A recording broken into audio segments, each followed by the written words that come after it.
let us all do we can to build a better future. So what is possibly going to be happening here? Well, first of all, there are rumors of new toilet paper shortages. I thought Internet Historian did a really good job of explaining how toilet paper shortages only happen if you make them happen. Yes, I understand that, but by golly, the media is all over this. I just want to add. I just want to add into something right now. I'm so glad that I went to Costco. I actually have 2 full unopened Kirkland toilet paper. He's already ready. So I'm already ready. Bring it on. The crap storm will not impact me. By the way, if there is a toilet paper shortage, everyone now knows whose door to knock on. Oh, no. Yes, we know. Bring it on. So another thing that may be happening at this point is possible shortages of coffee because there were. Now, here's what's going on. This is Robusta, which is a lower grade of coffee. But apparently there were shipments that have been stalled in that. Costco is blaming recent shipping container problem, is blaming its lack of imported cheese on the shipping container shortfall. So we're seeing some of that happening right now. Now, as far as the toilet paper shortage, I've not seen Internet Historian on this, but I'm going to give you my own take on what happened to a certain degree. People panicked, and they feel like when people are panicking, they feel like they have to do something. Mm-hmm. And in some cases, okay, I'm going to go shopping, which people do because it gives you a dopamine rush to go out shopping regardless of the circumstances. The other thing that I'm going to say is this. I feel that the messaging that went on at that time from the powers that be was very poor. People were told, stay indoors, don't go out unless you absolutely have to, don't expose store workers unless you absolutely have to. They were also told, however, don't hoard, don't stockpile. Now, this is contradictory information. It's going to make people do it, right? Well, here's what happened, okay? Yeah. Here's the problem. Those are 2 contradictory statements. If you're telling people to stay in and not go out, well, the only way you can do that and have enough provisions for your family is to stockpile.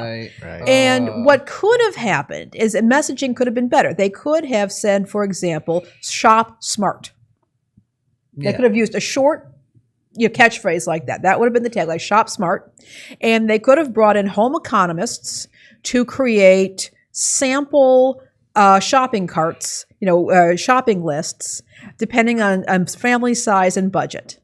And I could have said, okay, this is how much, you will need for 10 days without going through a shopping trip. Yeah. That could have happened. And there are home economists who could have done this. And it would have been, the Department of Agriculture could have been on this, and we could have said, there could have been this civically minded approach to that, and it didn't happen. And people went nutsy cuckoo and, went out and just started buying up all the toilet paper. I, being a prepper myself, I had a supply, and I was fine with it. I did buy myself, and I'm going to get very personal here, I did buy myself a portable bidet, which I use to this day. It's fantastic stuff. But, yeah, a portable bidet. They actually do work.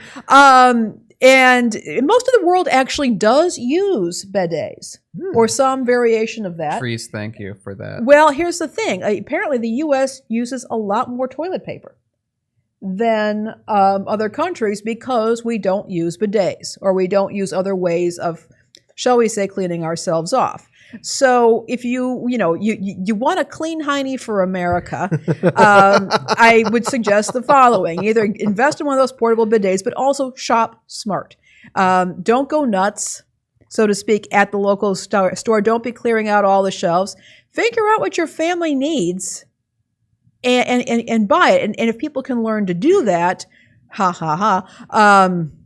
we may be able to weather this particular crap storm. So while you're doing your segment, I just thought of the most genius startup that we could do after the pandemic is done.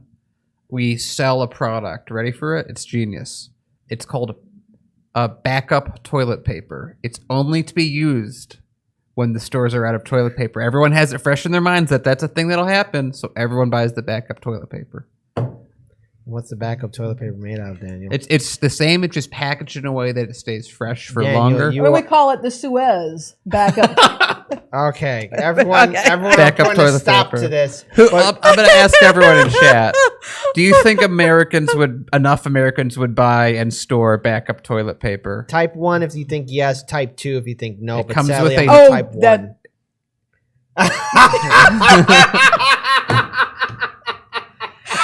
Number one. Number 1 or number 2?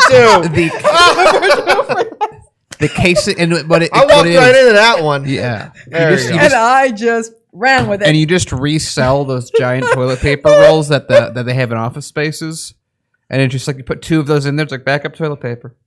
Yeah.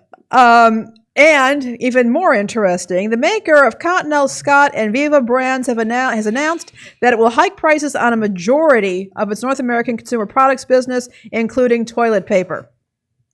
So yeah, we're going to be looking at Kleenex tissues, Kotex hygiene products, and Huggies diapers as well. So if anything does perhaps discourage panic buying of toilet paper, it may be the raised prices. Money down the drain, folks. I just wanted to say, Literally. everyone, I just want to promote one video. And, Daniel has his rules for rulers, but check out Fallen Civilization podcast episode with the Bronze Age collapse, and you'll notice some very shocking similarities. They to also the ran stuff. out of toilet paper. Well, they didn't run out of toilet paper, but they had some supply. They ran out of logistics. bronze. Yeah, they ran out They of had bronze and they didn't have it anymore. Yeah, so there we go. So check it out. You'll notice some interesting things about collapse in supply chains. Well, we're also going to look at what happened here. There was a cyber attack against Molson Coors, which is going to delay production. There was a cyber disruption that occurred earlier this month, early in the month of March. And what's been going on is Molson Coors has been trying to deal with this disruption, and it's going to be, and that combined with the severe storms in Texas, it is going to push between 1.8 million and 2 million hectoliters of production and shipment from Q1 to the rest of the fiscal year. So, I mean, again, this is another example of supply chains. Now you've got, there's, stores that may be waiting for product. And the store, it's difficult if you're in a retail store and if you're waiting for product, you're holding that shelf space. And then, what do you do? Do you reorganize that shelf space? How do you manage? How do you stay flexible, particularly if you're short-staffed? Right. How do you manage that store space? And what can happen, of course, is when people go into a store and they see the shelves are bare, that triggers panic buying because there's that notion of scarcity. Yep. I remember that at Costco too, when a lot of places were really selling out of stuff. Even that hot rice ramen noodles, they were running out of that too. Here's the interesting thing and you could tell me if it's something I'm misrepresenting, but isn't it the opposite when it comes to produce? The less produce is being shown in an area, the less people will buy. If it's more abundant, more people will buy. Or am I thinking of something else? That would actually make a certain amount of sense. Because they might think that whatever's left is bad. Right. Because produce goes bad, toilet paper really doesn't. Okay, now I'm thinking about this like this roll of toilet paper with a snub-nosed pistol in his hand. Toilet paper has gone bad. No, but yeah, I mean, I would say that with that, people don't want what's been picked over. But it would still, however, probably in the I'm also talking about disaster psychology here. You are going into a store, you hear that there's going to be shortages, and you go in to pick up some groceries for your family, and at this point you see only 15 apples are left to get whatever, all of them. or you might just become very demoralized. And so I think there's a psychological aspect of this, and that was, I did start to notice what some stores were doing in terms of merchandising is they were trying to refill those shelves the best that they could. The other thing they were doing is they were taking these supplies like wipes, hand sanitizer, spray disinfectant, and they were moving them to their own section of the store. So they were in this like one little area, and they started dedicating the other areas to items that they had in stock. So it didn't look as bad, because I do think that does scare people. I love the way, I never thought of it in the way you put it. It's like demoralizing people. It's like, yeah, I could see that. I would love to see them start training store employees. Don't let customers be demoralized. Make sure everything's filled. Yeah, well, while you're at it, pay your store employees a living wage. That'd be nice too. Yeah. And don't get mad when they unionize. You know, Yeah. I just want to bring up something like, and this is something I noticed at a few Costco's that I've gone to, and that is they've had to reorganize a lot because I know Costco, like a lot of these retail facilities that have like big stores, they have to constantly make sure that everything looks full and nice and neat. And I can imagine just the amount of work a lot of those workers have to do, because I used to do that, but now everything's been intensified, just how to make things look nice and presentable, because again, the consumer, you don't want to make the consumer scared. Because I was in a Costco when people were panic buying, and that place got crowded fast, and people were scared. I saw one person had a cart of regular food, and another person they had 2 carts with them. The other cart was filled with a lot of booze.